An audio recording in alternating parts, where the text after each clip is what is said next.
श्रीधाम वृंदावन में एक संत घूमते थे। उन्हें देखकर कोई यह नहीं कहता था कि स्वामी जी आ रहे हैं, संत जी आ रहे हैं, बाबा जी आ रहे हैं। ना, वे एक ही बात कहते थे, जज साहब आ रहे हैं। उन्हें देखकर हर कोई कहता जज साहब आ रहे हैं, जज साहब। एक महात्मा ने पूछा कि इनको जज साहब क्यों बोलते हैं? तो उन संत ने बड़ी अद्भुत बात बताई कि पहले ये जज ही थे। दक्षिण भारत के किसी कस्बा नुमा छोटे से शहर में जज के पद पर थे और उसी शहर के पास एक छोटा सा गांव में रहने वाला एक केवट, वो इतना सरल था, इतना सरल। कोई भी पूछता केवट भैया वो बात कैसी है, तो केवट कहता रघुनाथ जी जाने, मैं तो कुछ नहीं जानता। इतना सरल। लोगों ने उसका नाम रख दिया भोला। कोई कुछ भी पूछता भैया रघुनाथ जी जाने, मैं तो नहीं जानता कुछ, रघुनाथ जी जाने। केवट के दो बेटे, एक बेटी। बेटी विवाह के योग्य सयानी हुई। बेटों ने कहा कि पिताजी गांव के साहूकार सेठ जी से रुपया उधार ले ले, विवाह के बाद चुका देंगे, हम लोग कमाई करेंगे। ठीक है। सेठ जी के पास गया, 200 रुपए उधार लिया, ब्याज की दर तय हो गई। भाइयों ने बहन का विवाह किया, बेटी घर से विदा हुई पिता के घर के लिए। केवट ने भी घर छोड़ दिया, श्री रघुनाथ जी के मंदिर में ही रहने लगा।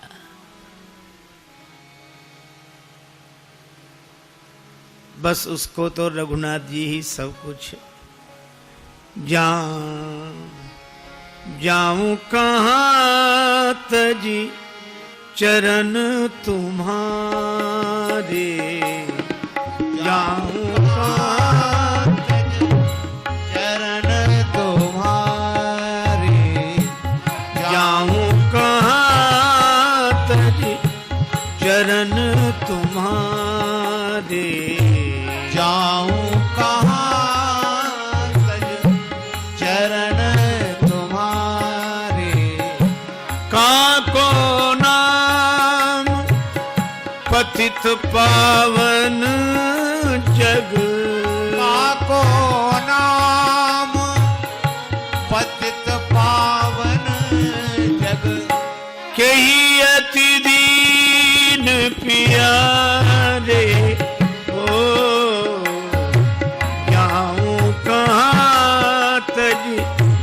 चरण तुम्हारे, जाऊं कहाँ तज चरण तुम्हारे, जाऊं कहाँ तज चरण तुम्हारे।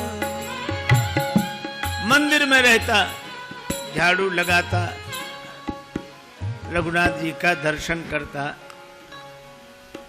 आनंदित रहता। बेटों ने कमाई की, पैसा केवट को लाकर दिया, पिताजी जिनसे उधार लिया है वापस करें। केवट गया, सेठ जी को रुपया वापस दिया, ब्याज दिया। सेठ जी ने रसीद लिख ली, हिसाब किताब चुकता, पाई पाई से पैसा प्राप्त। केवट को दी रसीद, पढ़ो क्या लिखा है। केवट बोला मैं कुछ नहीं जानता, रघुनाथ जी जाने। सेठ के मन में पाप आ गया, ये रसीद हमें दे दो, ये कागज हमें दे दो। और दूसरे कागज पर कुछ ऐसे ही लिख कर दिया, पानी ले आओ। वो पानी लेने गया, कागज बदल दिया। केवट जो कागज लेकर आए उस पर ऐसे ही कुछ लिखा था। रघुनाथ जी के चरणों में रसीद समझ के कागज को रखा, फिर अपने कक्ष की अलमारी में रख दिया और प्रसन्न रहने लगा। सिर पर सीताराम फिकर फिर क्या करना, सिर पर सीताराम फिकर फिर क्या करना, क्या करना क्या करना, फिकर फिर क्या करना, क्या करना क्या करना, फिकर फिर क्या करना।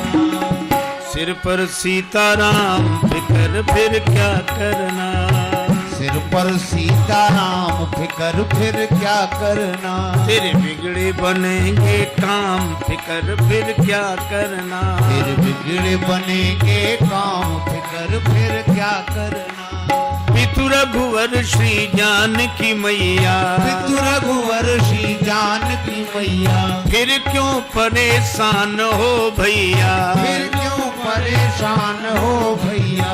कटेंगे कष्ट तमाम फिकर फिर क्या करना, तेरे कटेंगे कष्ट तमाम फिकर फिर क्या करना। सिर पर सीताराम फिकर फिर क्या करना, सिर पर सीताराम फिकर फिर क्या करना। इसी भाव में रहता केवट ने भगवान के भरोसे सब छोड़ दिया था और सेठ जी ने केवट के विरुद्ध मुकदमा कर दिया और मुकदमा इन्हीं जज साहब की अदालत में आया, इन्हीं जज साहब के।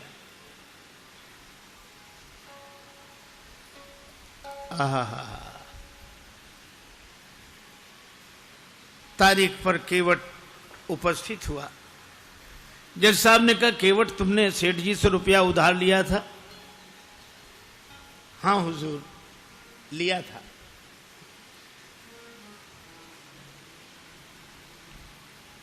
दे दिया? हाँ दिया साहब। कोई प्रमाण है? ये रसीद। जज साहब ने देखा, बोले इससे तो सिद्ध नहीं होता कि तुम रुपया दे चुके हो। केवट रोने लगा, हुजूर माई बाप हम तो इसी को सब कुछ समझे थे।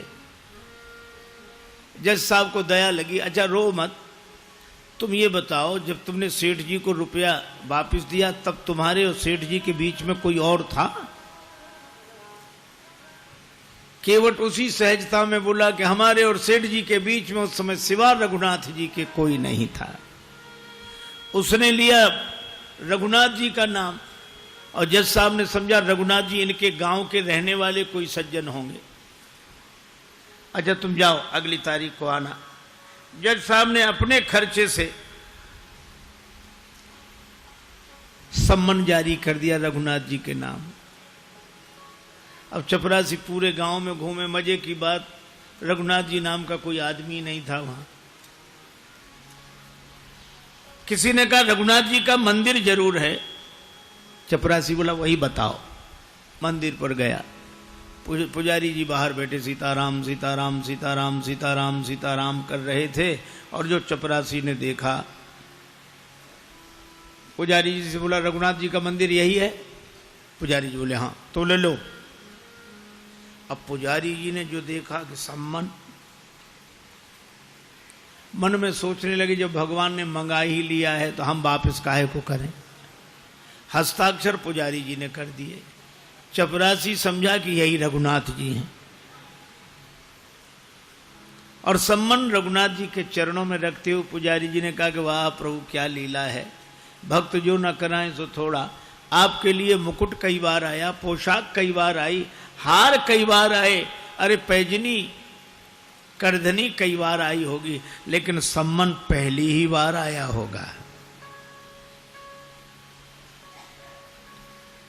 केवट से कहा कि तूने रघुनाथ जी का नाम क्यों लिखा दिया वहां? केवट बोला जब सब जगह रहते तो वहां भी थे, झूठा काहे को लिखा दिया। अब रघुनाथ जी जाने। हरि बिन संकट कौन निवारे, हरि बिन संकट कौन निवारे, हरि बिन संकट कौन निवारे, हरि बिन संकट कौन निवारे। साधनहीन मलिन दीन में जाऊं कहीं के द्वारे या अनाथ की लाज आज रघुनाथ जी हाथ तुम्हारे रघुनाथ जी हाथ तुम्हारे हरि बिन संकट कौन निवारे।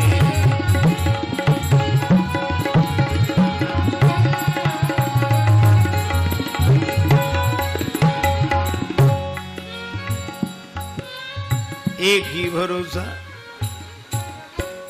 जाएगी लाज तुम्हारे जाएगी लाज तुम्हारे नाथ मेरो कह बिगड़े गो जाएगी लाज तुम्हारे।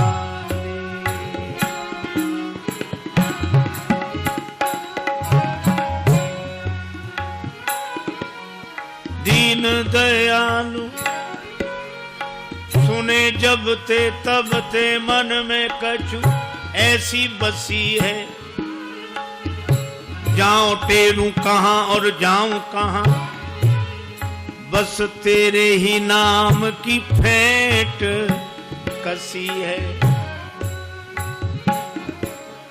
तेरो ही आसरो एक मलूक नहीं प्रभु सो कोई और जसी है ए हो मुरारी पुकारी कहो अब मेरी हंसी नहीं तेरी हंसी है मेरी हंसी नहीं तेरी हंसी है जाएगी लाज तुम्हारी नाथ मेरो का बिगड़े गो जाएगी लाज तुम्हारी।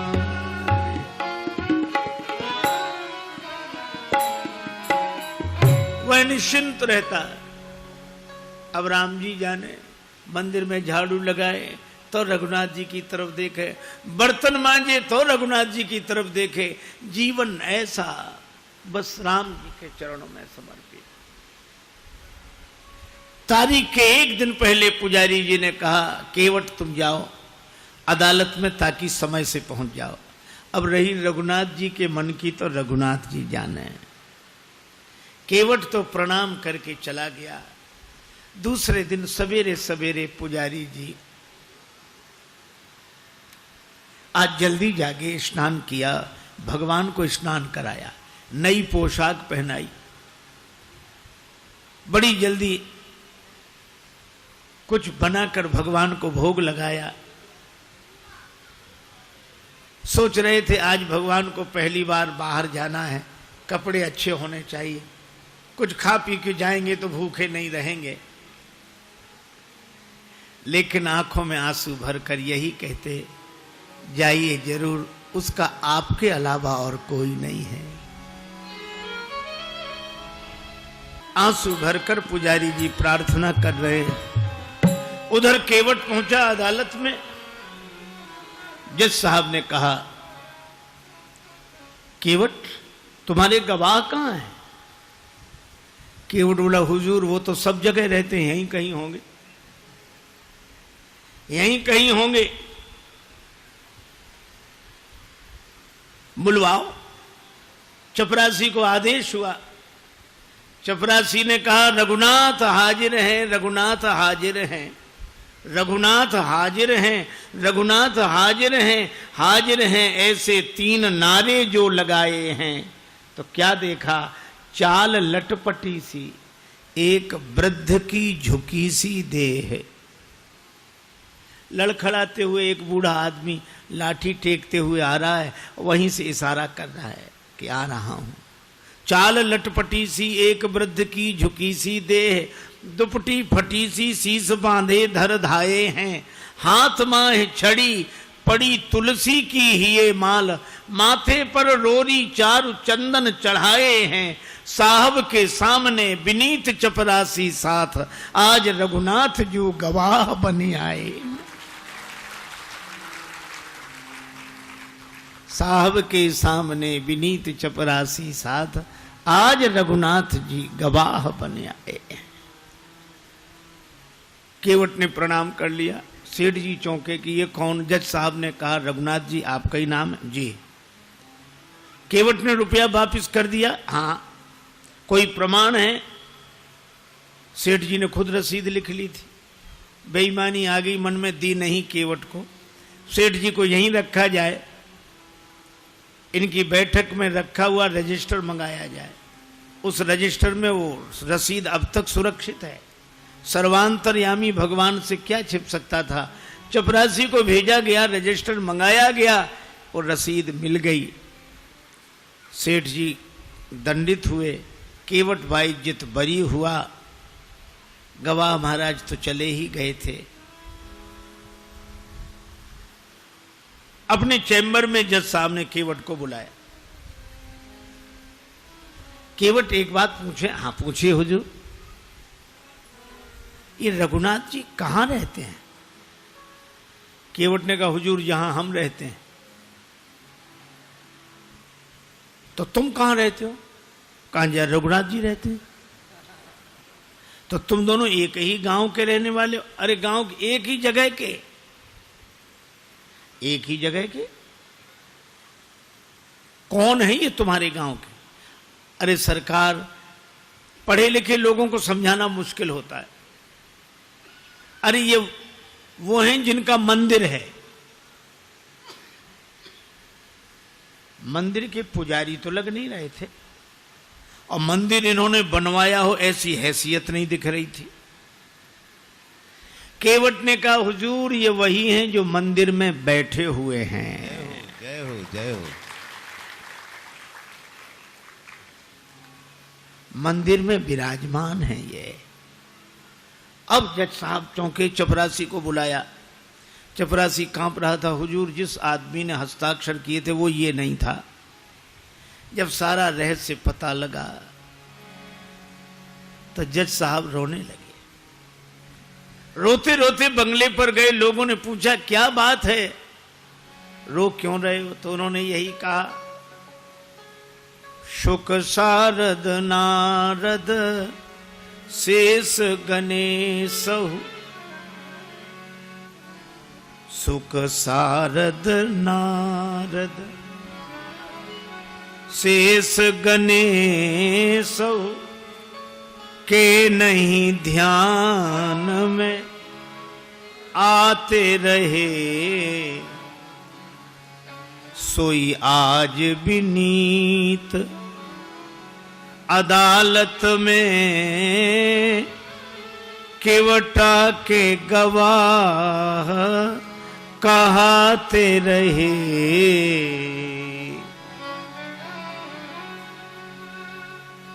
जो शुक सनकादिक के ध्यान में नहीं आए वे भगवान आज केवट की गवाही देते रहे।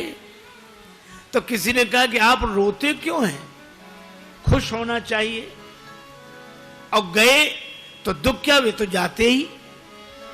सुख धोखे दर्श दिए को भयो,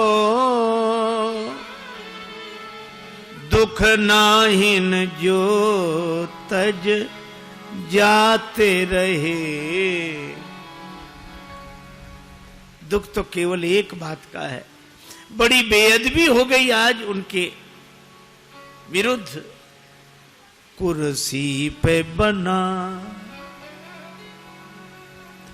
कुर्सी पे बना जज बैठा रहा, जगदीश खड़े समझाते रहे। कुर्सी पे, मैं कुर्सी पर जज बना बैठा रहा, और जिनकी अदालत में एक दिन सबको उपस्थित होना पड़ेगा वे भगवान खड़े खड़े गवाही देते रहे। ऐसा भाव भरा रोते रहे, पद से इस्तीफा दे दिया, साधु बनकर वृंदावन आ गए। वृंदावन आकर भी भगवान के मंदिर के अंदर नहीं जाते थे, सड़क पर बाहर से ही धूल माथे पर चढ़ा लेते। क्यों? यही सोचते थे, आ तो गया हूं मगर जानता हूं तेरे दर पे आने के काबिल नहीं हूं। आ तो गया हूं मगर जानता हूं तेरे दर पे आने के काबिल नहीं हूं। आ तो गया हूँ मगर जानता हूँ तेरे दर पे आने के काबिल नहीं हूँ। तेरी मेहरबानी कहे बोझ इतना जिसे मैं उठाने के काबिल नहीं हूँ। तेरी मेहरबानी कहे बोझ इतना जिसे मैं उठाने के काबिल नहीं हूँ।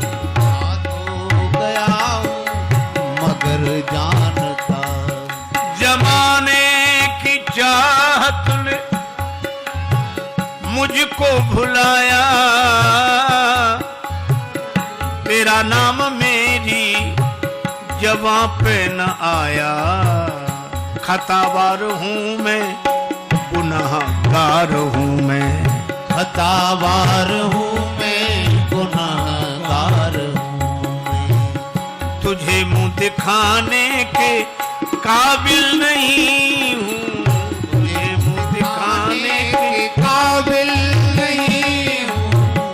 आ तो गया हूँ मगर जानता हूँ तेरी माना की दाता हो तुम कुल जहां के,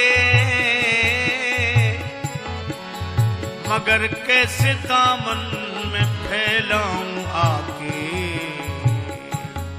जो अब तक दिया है वही जय हो। कम नहीं है। जो अब तक दिया है वही कम नहीं है। कर्जा चुकाने के काबिल नहीं हूँ। ये कर्जा चुकाने के काबिल नहीं हूँ। आ तो गया हूँ मगर जानता हूँ। आ तो गया हूँ मगर जानता हूँ। 40 वर्ष पहले तक ब्रज वीथियों में उनका दर्शन होता था। ये सत्य घटना है, इस युग की घटना है।